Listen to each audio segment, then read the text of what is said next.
স্ক্রিনে দেওয়া ছবির এরকমের হাজার হাজার মেয়েরা এই বাংলার জমিনে থেকে প্রবাসী ভাইদের দিকে লক্ষ্য করে মা নাই, বাবা নাই, মায়ের ক্যান্সার, বাবা মারা গেছে, এতিমখানায় বড় হয়েছে, এমন কথাগুলো বলে বিয়ার প্রলোভন দেখিয়ে তাদের কাছ থেকে লক্ষ লক্ষ টাকা তারা হাতিয়ে নিচ্ছে।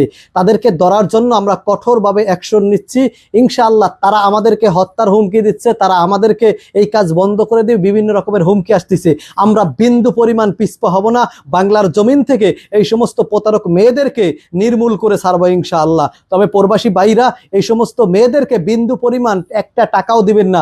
যারা এখনো ঠিক পরিমাণ টাকা দিয়েছেন তারা আর টাকা পয়সা দিয়েন না। এরা প্রতারক, বিয়ার প্রলোভন যারাই দেখাচ্ছে, যারাই অসহায় প্রতিবন্ধী দরিদ্রর কথা বলতেছে, এতিমখানায় বড় হয়েছে, তারা বিয়ে করবে, এরা একটাও কিন্তু বিয়ে করবে না। আপনার কাছ থেকে লক্ষ লক্ষ টাকা হাতিয়ে নিবে। এরা কিন্তু প্রতারক। ভুলেও তাদের খপ্পরে আপনারা পড়েন না, ধ্বংস হয়ে যাবেন, কোটি কোটি টাকা নষ্ট হয়ে যাবে।